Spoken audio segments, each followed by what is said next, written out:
E aí, galera, tudo bem?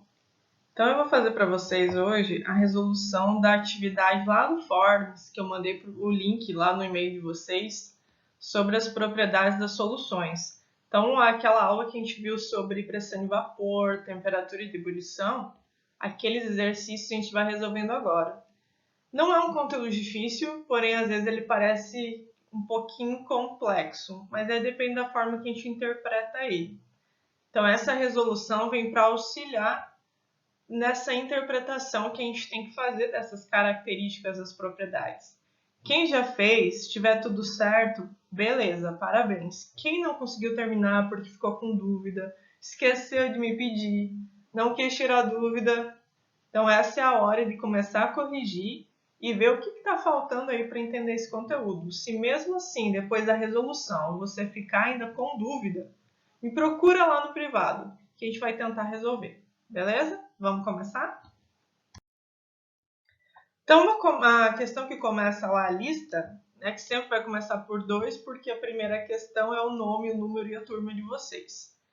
Falava sobre o ponto de ebulição, e ele falava que o ponto de ebulição é a temperatura na qual, o que acontece para que esse ponto de ebulição ocorra? Letra A, a substância começa a passar do estado líquido para o gasoso. Letra B, a pressão parcial do vapor do líquido é igual à do solvente. Letra C, a pressão total de vapor do líquido é igual à do solvente. E D, a pressão atmosférica é igual à pressão de vapor do líquido. Quem prestou atenção na aula já sabe a resposta aqui logo de cara. Mas muita gente veio com dúvida pedir por que a letra A não está correta. Ele está falando que a substância começa a passar do estado líquido para o gasoso. Esse é a temperatura de ebulição. É nesse momento que ele começa a mudar de estado.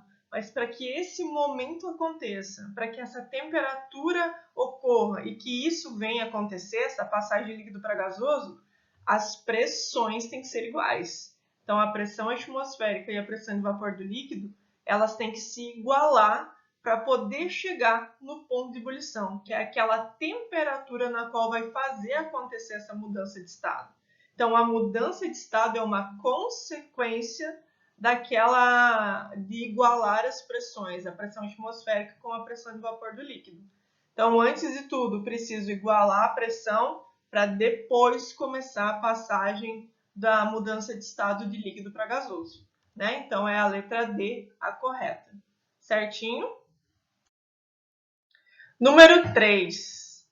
Ele dá um gráfico e pede para você analisar as curvas de pressão de vapor do éter dietílico, que é representado pela curva A, e o etanol, que é representado pela curva B, que são dados a seguir no gráfico. E aí ele te dá duas questões. Letra A. Quais os pontos de ebulição dessas substâncias na cidade de São Paulo, onde a pressão atmosférica é 700 ml mercúrio? E letra B. A 500 ml mercúrio e 50 graus Celsius, qual é o estado físico de cada uma das substâncias? Justifique o porquê. Então, a gente vai começar ali pela letra A. O ponto de ebulição, ele é dado exatamente em cima da curva. Então, eu tenho que pegar a pressão que ele me deu, que foi 700 ml mercúrio, e traçar uma reta. Uma reta melhor que essa minha, né, gente? Então, aqui no ponto, na curva A, aqui caiu onde seria o ponto de ebulição. Esse ponto de ebulição a gente tem que traçar aqui agora para descobrir a temperatura. Com certeza mais reto que isso aqui também, né, gente? Então, o A ficou ali entre 30 e 40. Vou colocar aproximadamente ali. Eu acho que se passar uma reta bem retinha, ela vai ficar ali entre 33, aproximadamente 33 graus. Então, o ponto de ebulição do éter, 33 graus, lá na cidade de São Paulo, em determinada pressão atmosférica. A letra B, mesma coisa, traça uma reta de verdade, e eu acredito que ele vai ficar ali aproximadamente 76, 77 graus. Então, eu já sei que o ponto de ebulição do álcool é maior que do éter.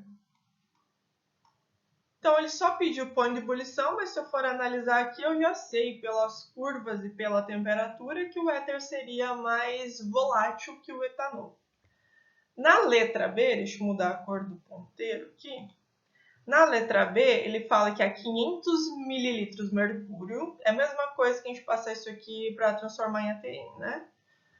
E 50 graus Celsius. Qual é o estado físico de cada uma das substâncias? O ponto de ebulição é aquele momento em que começa a mudança de estado, lembra? Então, em cima da curva, eu tenho a passagem de líquido para gasoso. Em cima da curva, então, eu tenho os dois estados físicos. Antes da curva vai ser líquido, depois da curva vai ser gasoso. Então, a gente vai passar aqui a 50 graus. Primeiro eu vou traçar aqui o 500 ml de mercúrio. Mas tá muito reto isso aqui, né? E os 50 graus Celsius. Então, eu tenho que analisar esse ponto aqui para as duas curvas. Então, vamos pensar assim. Se fosse o éter, que é representado pela curva A, eu sei que o ponto de ebulição dele está aproximadamente aqui 33 graus. Lembra que a gente já marcou aqui no vermelhinho? Então, após essa temperatura de 33 graus, ele vai ter que estar no estado de vapor. Ele vai ser gasoso, porque ele está numa temperatura acima do ponto de ebulição dele. Então, a letra A, curva A 50 graus, está no estado de vapor, né? Ou estado gasoso. Geralmente é vapor porque ele está sofrendo uma transformação. O que é gasoso sempre. Já é característica daquela substância que a gente está tratando. Agora, a curva B. A curva B, o ponto de ebulição dele é aproximadamente 77 graus. A gente traçou aqui no vermelho. A 50 graus é antes do ponto de ebulição dele. Então, antes do ponto de ebulição, ele está líquido, porque o ponto de ebulição é líquido para gasoso. Acima do ponto de ebulição, gasoso. Antes do ponto de ebulição, que é 50 graus, eu vou ter a curva B, que é o etanol, no estado líquido, né? Então, aí nós temos os dois estados para a substância. A curva A, vapor, e a curva B, líquido. Tranquilo, né? Só uma interpretação de gráfico e saber usar esses termos que a gente vê todo dia. Pressão de vapor, ponto de ebulição. Lembrar que isso é o momento da passagem, não tem um estado específico. Então, cuidar com essas coisas. Vamos para a próxima? Então, a número 4 é uma questão da UFSC, né? A UFSC é somatória, então vai ter mais de uma opção ou não, né? Correta, então é normal que isso aconteça.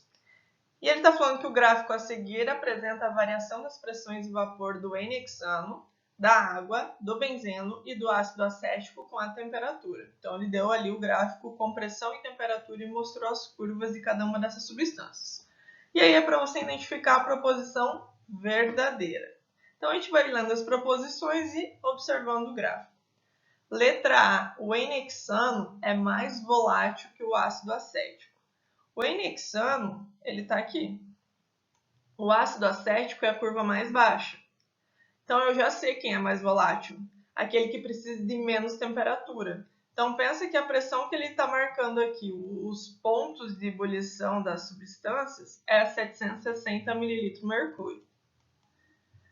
Quanto mais temperatura for necessária para você entrar no ponto de ebulição, menos volátil você é.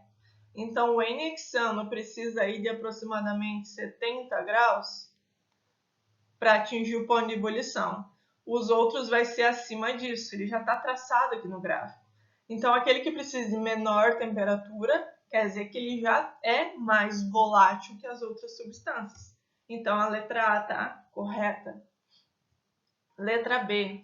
Na pressão de 760 ml mercúrio, o benzeno, que é essa segunda curva aqui, tem ponto de ebulição de 80 graus. Então, já está traçado aqui o 760, o ponto de ebulição é esse traçadinho aqui, ó. Vai dar exatamente 80 graus. É o ponto em cima da curva, o ponto de ebulição. Não tem erro. Então, a letra B também está correta. Letra C. A 76 graus, deve ser mais ou menos por aqui. Vamos olhando o gráfico aí, vou fazer um risquinho.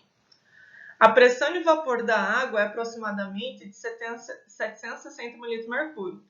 Então, eu vou até a curva da água. Meu Deus, gente.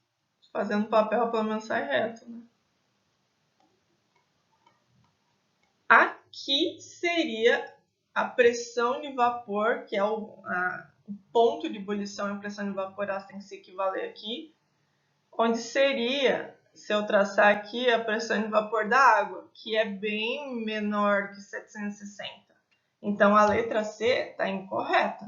É uma pressão menor nessa temperatura que ele está solicitando. Letra D. Uma mistura de água e ácido acético, em qualquer proporção, terá ao nível do mar ponto de ebulição entre 60 e 80 graus Celsius. Qual que é o nível do mar? 1 atm. 1 atm é 700 ou 760? Lembra aí, meu povo? 760 ml de mercúrio. Então, eu tenho que marcar aqui entre 60 e 80. Qual seria o ponto de ebulição nessas temperaturas? Quando é uma mistura, não tem como você definir isso, porque você precisa ter a concentração dessas substâncias que você está misturando. É claro que vai ter uma alteração dos pontos de ebulição. Eu não posso falar que uma mistura de ácido acético e água, sabendo aqui, conhecendo os pontos de ebulição entre 60 e 80, eu vou dizer que ele vai ficar aí dentro. Não, essa média não é possível fazer observando o gráfico, né? A gente tem que ter alguns detalhes aí para calcular. Então, a letra D é incorreta por causa disso. Não tem como eu afirmar que essa mistura de água e ácido acético em qualquer proporção, porque isso é errado. Eu preciso saber a proporção para que eu possa calcular isso da forma correta. Letra E. A água tem a 0 graus Celsius a pressão de vapor igual a 760 ml de mercúrio. A água, deixa eu trocar o marcador aqui, tá aqui. A 0 graus daria bem aqui. Qual seria a pressão aqui? Bem abaixo de 760. É só você marcar no gráfico. Para dar 760, ele tem que estar marcado aqui em cima. E para estar marcado lá em cima, a água tem uma outra temperatura, que é 100 graus Celsius. A zero, a pressão de vapor é abaixo de 760. Então, cuidado com isso. Então, a letra E também está incorreta. F, a ordem crescente de volatilidade a 80 graus. Estou ficando sem cor aqui, gente. Vai no verdinho agora. É ácido acético, aí água, aí benzeno e N-hexano. Então, quer dizer que a volatilidade, o mais volátil, tem que ficar por último. Então, aqui eu tenho ácido acético a 80, água a 80, benzeno a 80 e N-hexano ficaria aqui se a gente tivesse continuado com essa curva, né? O que acontece? A 80 graus, a ordem de volatilidade crescente é daquele menos volátil para o mais volátil. Então, a curva que está mais abaixo é a curva do menos volátil. Então, começou aqui com ácido acético. Aí veio a água, aí veio o benzeno e aí vem o N-hexano lá em cima, sendo o mais volátil. Então, a F ela está correta. Ela está na ordem crescente de volatilidade. Quanto mais acima, mais volátil vai ser essa substância que a gente está analisando. E aí tem a letra G e última. As pressões de vapor aumentam com a temperatura. O que isso quer dizer? A pressão de vapor é ela que indica a volatilidade da substância. Quanto maior essa pressão de vapor, mais volátil ela é. Então, com o aumento da temperatura, a gente pode observar que houve sim um aumento da pressão de vapor, houve um aumento da volatilidade. Vamos supor que a gente estivesse analisando a 40 graus, todo mundo aqui, ó. A 40 graus, o N-hexano estaria aqui abaixo de 760, o benzeno também, a água também e o ácido acético também. Quando aumentou a temperatura, vamos colocar aqui a 100 graus, aumentou a volatilidade de todo mundo, ó. Então agora já está 760 e os outros ficariam bem acima ainda, né? Esse aqui até o ácido acético aqui ficaria com maior pressão de vapor. Então, se eu aumento a temperatura, eu aumento a pressão de vapor. Se eu aumento a pressão de vapor, eu aumento a volatilidade da minha substância. Quer dizer que se torna mais fácil evaporar. Tranquilo? É uma questão que a gente leva tempo para interpretar assim, mas depois que você pega o jeito, vai ser rapidinho. 5. O gráfico a seguir representa as curvas de pressão de vapor de alguns solventes genéricos em função da temperatura. Responda. Letra A. Qual é o solvente mais volátil e por quê? E letra B. Qual é a temperatura de ebulição do solvente B a nível do mar? Então, vamos começar a riscar aqui. Ele quer saber qual é o solvente mais volátil. O solvente mais volátil é aquele que precisa de menos temperatura para evaporar. A letra A vai precisar aproximadamente quase 75.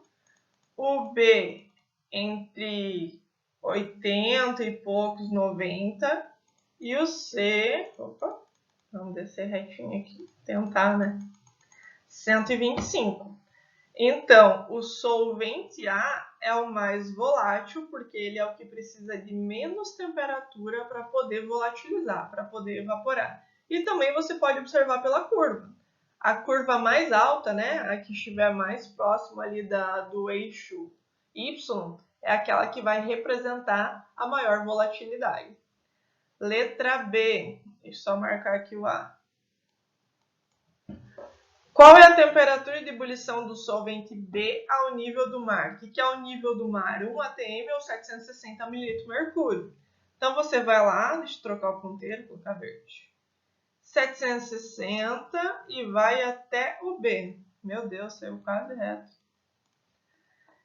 Aí, do B, você vai traçar para baixo. Foi falar, né, Patrícia? 760 é a pressão a nível do mar e a temperatura de ebulição ficaria ali, sei lá, aproximadamente 80. Aproximadamente 80.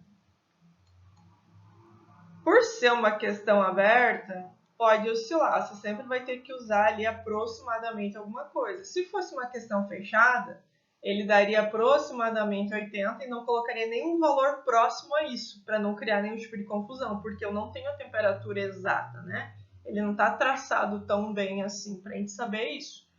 Então, o solvente mais volátil é o A, porque é o que precisa de menos temperatura para evaporar, e a temperatura de ebulição do solvente B a nível do mar é aproximadamente 80 graus Celsius. Beleza? Vamos continuar? Então, vamos para a questão 6. Temos uma solução de partes iguais de água, éter etílico e etanol, que seria o álcool comum, e um recipiente fechado. Quer dizer que ele colocou a mesma quantidade de cada uma dessas substâncias num recipiente só. Vamos supor que ele colocou 100 ml de cada uma delas. As pressões parciais dos vapores dos líquidos estão na seguinte ordem crescente. Ele quer saber a pressão em vapor, ele quer saber qual é o mais volátil e o menos volátil. Como está em ordem crescente, a gente tem que colocar aquele cara primeiro que é mais difícil evaporar, o de menor pressão de vapor, com aquele que tem uma maior facilidade, que é a maior pressão de vapor. Então, a gente tem duas formas de analisar isso. Pelas forças intermoleculares ou por exemplos do cotidiano. Ele não deu as fórmulas moleculares, né? Talvez seja uma prova que ele traga na capa ou não. Talvez a interpretação tenha que ser feita durante o cotidiano, de como que a gente ouve falar e o que a gente estudou sobre essas substâncias. Então, para a gente interpretar pelas forças intermoleculares, a gente vai falar de cada uma delas aqui. Vocês vão ter que lembrar lá das ligações intermoleculares. Então, a água, ela é ligação de hidrogênio. A ligação de hidrogênio é a mais forte. Se é a mais forte, é mais difícil quebrar. E aí isso indica que essa aqui vai ter a menor pressão de vapor, quer dizer que é menos volátil do que as outras substâncias, porque a força intermolecular presente é muito forte.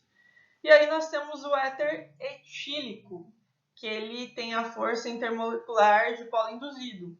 A de polo induzido é a mais fraca, então é mais fácil quebrar, então a pressão de vapor é muito mais alta, quer dizer que é muito mais fácil evaporar o éter etílico do que a água.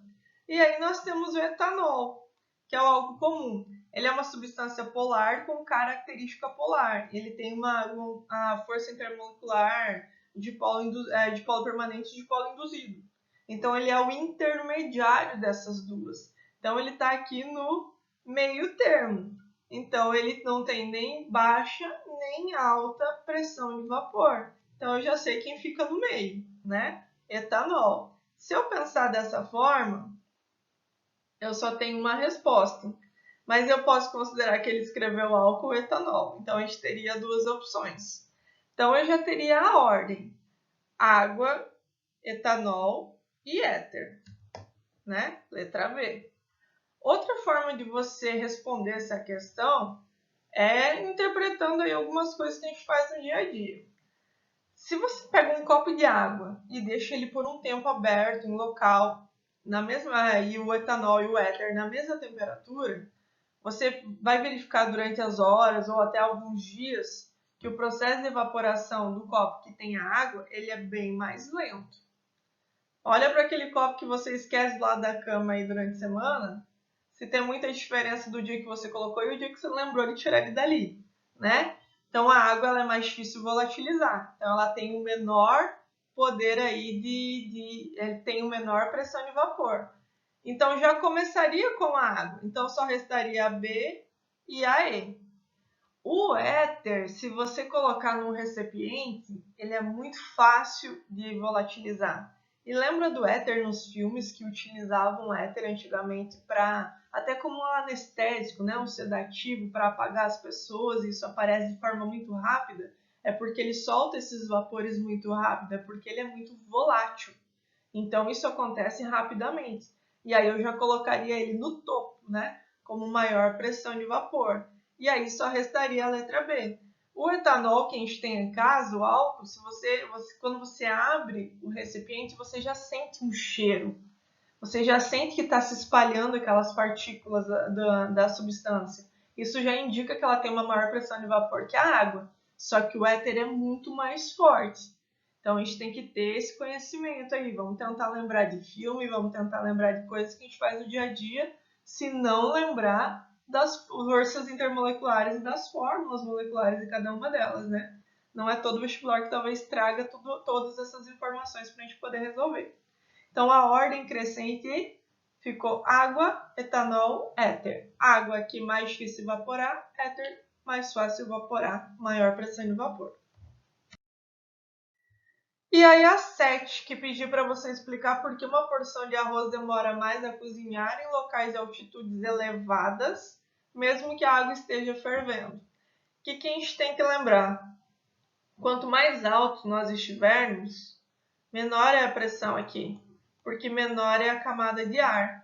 Quanto mais baixo nós estivermos, mais alta é a pressão, porque olha o tamanho da camada de ar aqui, né? Até chegar na altitude que a gente está falando. Então, aonde eu tenho uma pressão baixa, a temperatura de ebulição da água, vamos usar a água aqui, é menor. O que isso indica? Que ela vai ferver mais rápido, ela vai evaporar mais rápido. E aqui embaixo a temperatura de ebulição é maior. Então, a nível do mar, a água entraria em ebulição a 100 graus Celsius, e aqui em cima, no topo de uma montanha, a gente pode chutar ali uns 76 graus Celsius.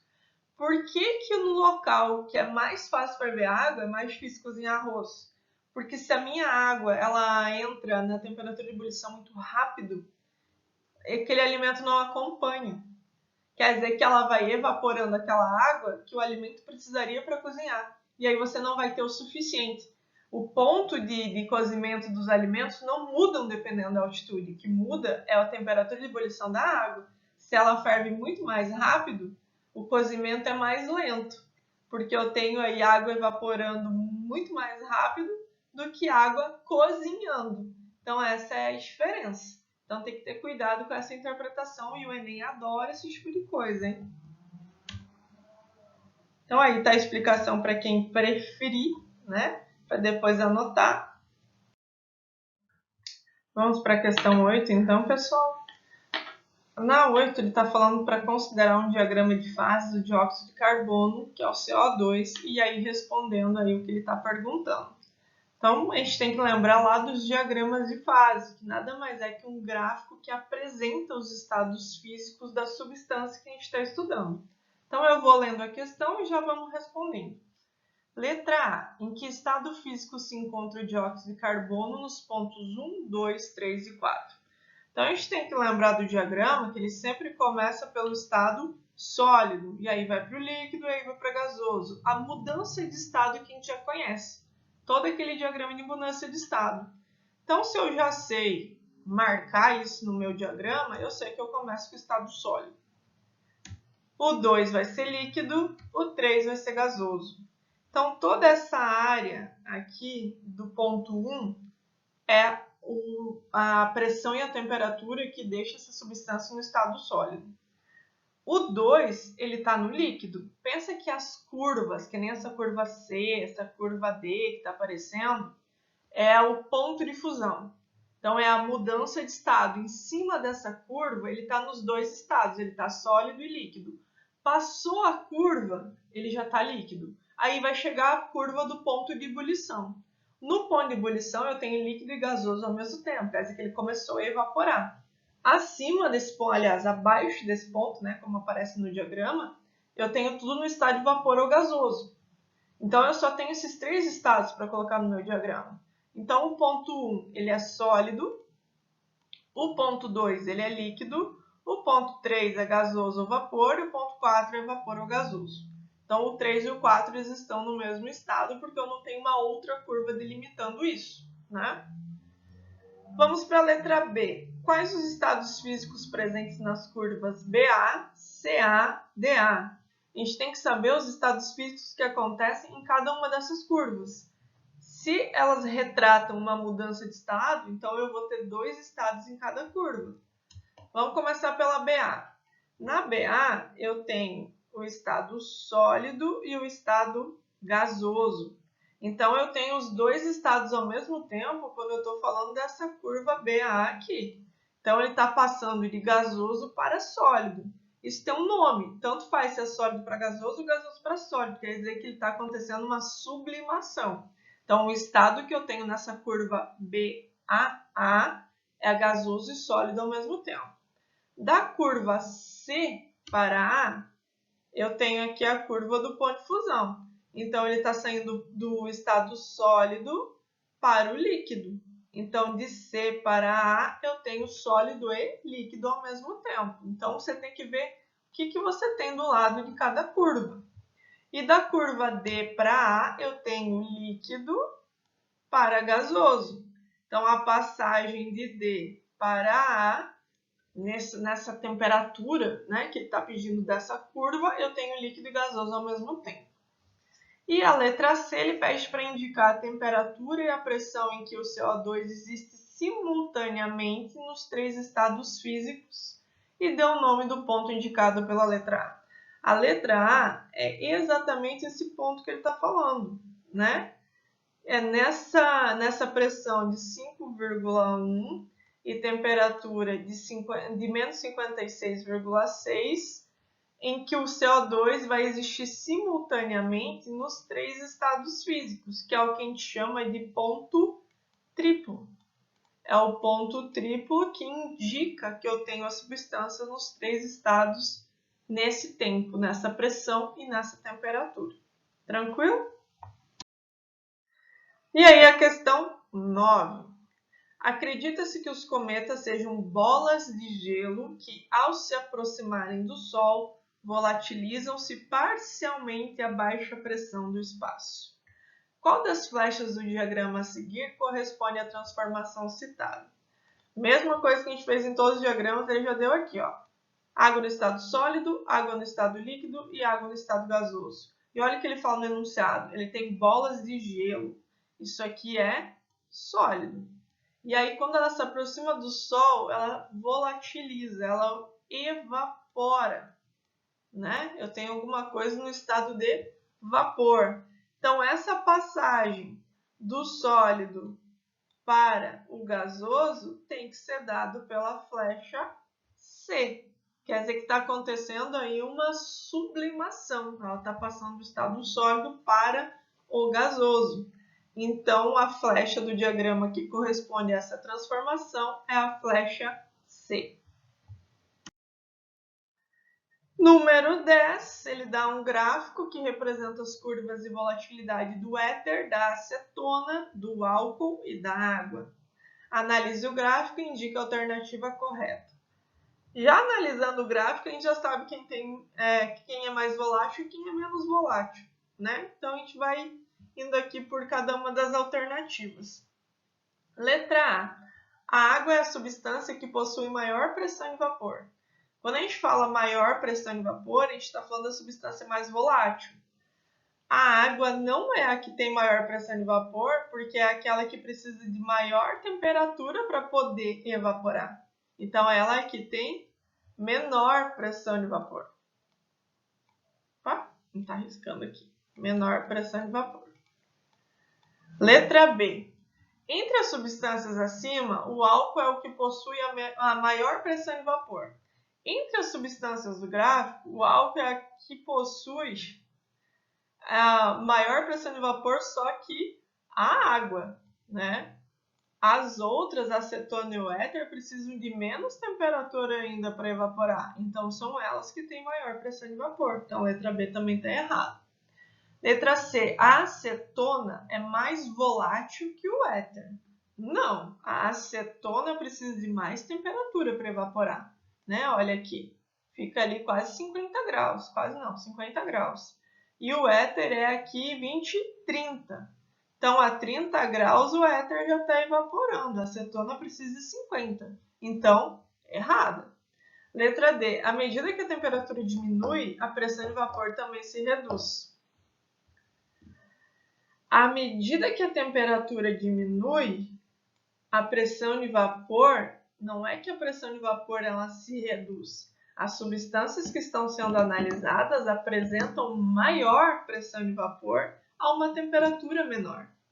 Então, a gente tem que cuidar com isso, né? À medida que a temperatura diminui, eu estou diminuindo a capacidade das minhas substâncias de volatilizarem. E aí, a correta vai ter que ser a letra E. As interações intermoleculares do éter são mais fracas que a da água. A gente viu já no exercício anterior. A água ela tem a força intermolecular de ligações de hidrogênio, que é a ligação mais forte, a força intermolecular mais forte.